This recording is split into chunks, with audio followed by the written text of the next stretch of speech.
पिछले वीडियो में आपने डायरेक्ट और इनडायरेक्ट की परिभाषा सीखी। अगले वीडियो में अब हम आपको डायरेक्ट से इनडायरेक्ट में परिवर्तन करने के कुछ नियम सिखाएंगे। तो आप देखें कि एक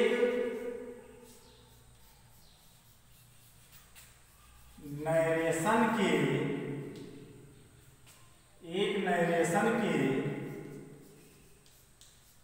दो भाग होते हैं।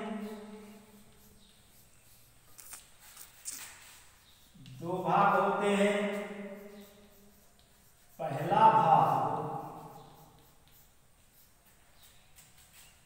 कॉमा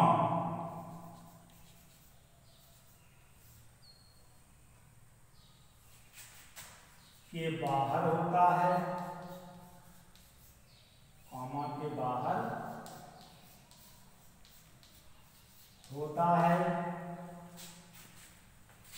जिसे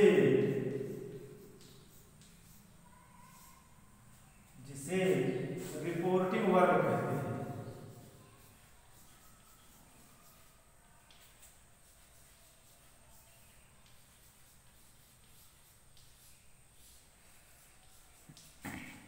तथा दूसरा भाग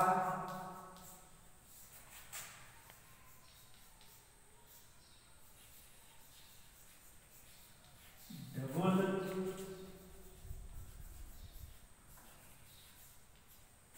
इन्वर्टेड कॉमास।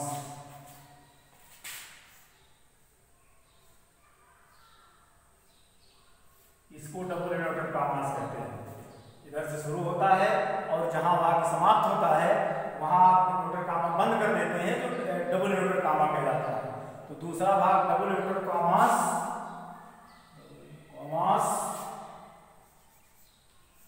के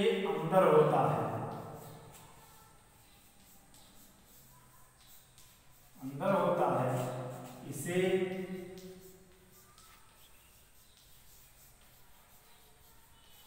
रिपोर्टेड स्पीच कहते हैं।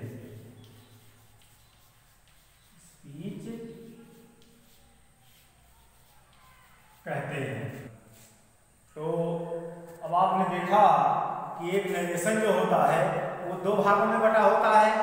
पहला भाग जो होता है वो कॉमा के बाहर होता है, जिसको आप रिपोर्टिंग वर्ब कहते हैं, और जो उसका दूसरा भाग होता है वो डबल इन्वर्टेड कॉमास के अंदर होता है, जिसे आप रिपोर्टेड स्पीच कहते हैं। आइए उदाहरण के तौर पर समझें।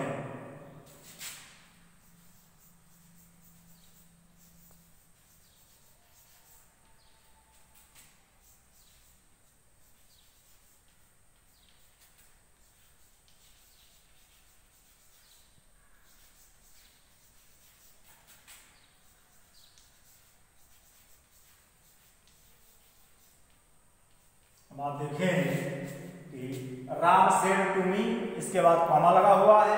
फिर दूसरा भाग चलता है I have done my work, इसको इन्वर्टेड कॉमा से बंद किया गया है। तो आपको पहले भी बताया गया कि जो कॉमा के बाहर होता है वो रिपोर्टिंग वर्ब कहा जाता है, और जो डबल इन्वर्टेड कॉमास के अंदर लिखा हुआ भाग होता है वो रिपोर्टेड स्पीच कहलाता है। और ये दोनों ही वाक्य यहाँ से यहाँ तक मिलाकर एक डायरेक्ट नरेशन हो गया, और इस नरेशन के दो भाग हो गए। तो आप देखिए ये जो इन्वर्टेड कॉमास के बाहर वाला भाग है इसको आप रिपोर्टिंग वर्ब कहेंगे, रिपोर्टिंग वर्ब, ये यहां से और यहां तक। और फिर डबल इन्वर्टेड कॉमास के अंदर जितने भाग हैं वो रिपोर्टेड स्पीच कहे जाएंगे।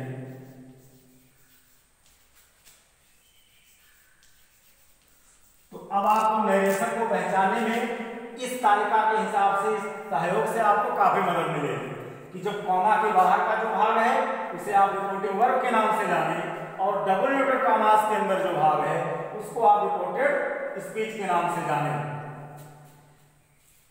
अब सामान्य नियम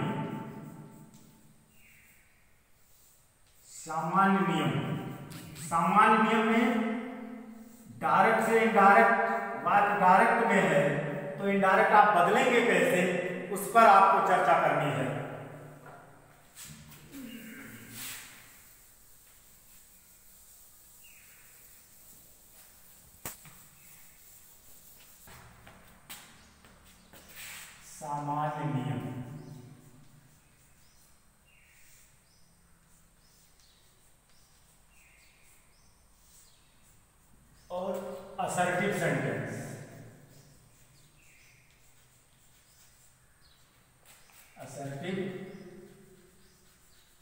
सेंटेंस। ये असर्टिव सेंटेंस आपने पिछले क्लासों में ये भी पढ़ा होगा कि वाक्य के कई प्रकार होते हैं, उसी में जो पहला प्रकार होता है वो असर्टिव सेंटेंस होता है। तो यदि वाक्य डायरेक्ट का वाक्य असर्टिव सेंटेंस में है तो इनडायरेक्ट बनाते समय किस नियम को आप फॉलो करेंगे उस पर चर्चा करनी है। तो असर्टिव में जो सामान्य नियम होता है, डायरेक्ट से इनडायरेक्ट जब आप बनाएंगे तो कुछ नियम को आपको सीखना पड़ेगा। उन नियमों में से कुछ नियम आप यहां सीखेंगे। पहला नियम कहता है कि डायरेक्ट से इनडायरेक्ट बनाते समय, डायरेक्ट से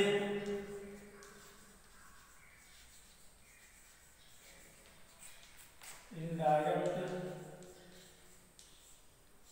बनाते समय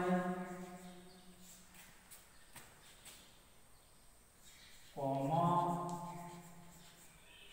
और इनवर्टेड कॉमास को हटा देते हैं।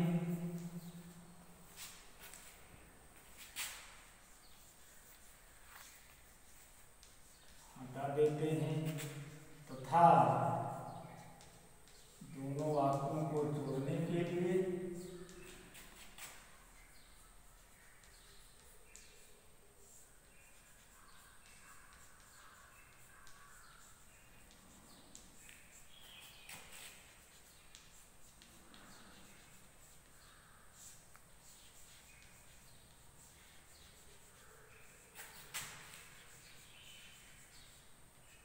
कंजंक्शन दैट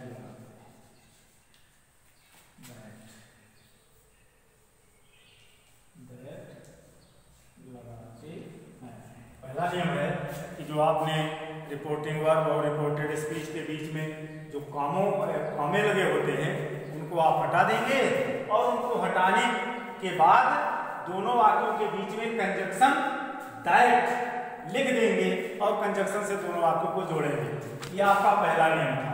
अब आप सेकेंड रूल्स को देखिए।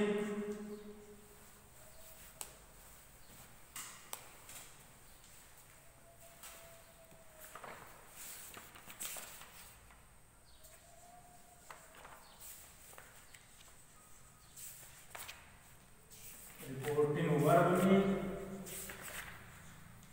ऑब्जेक्ट होने पर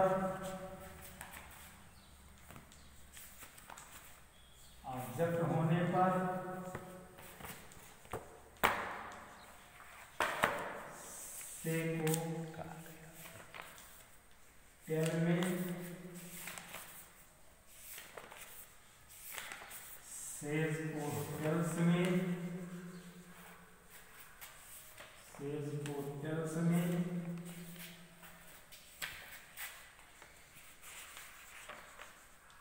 सेड को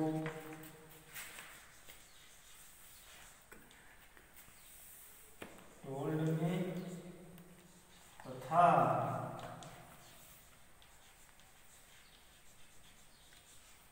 सेइंग को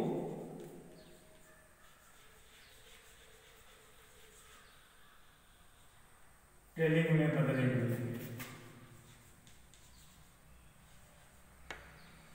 बदलते हैं।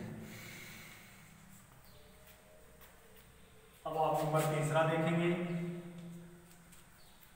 कि यदि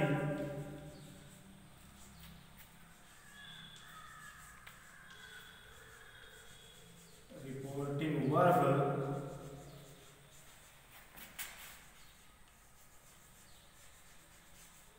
प्रेजेंट या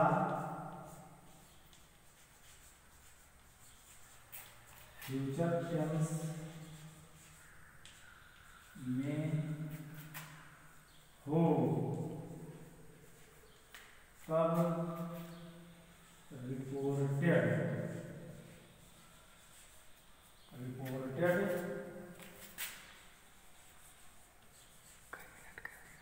स्पीच की क्रिया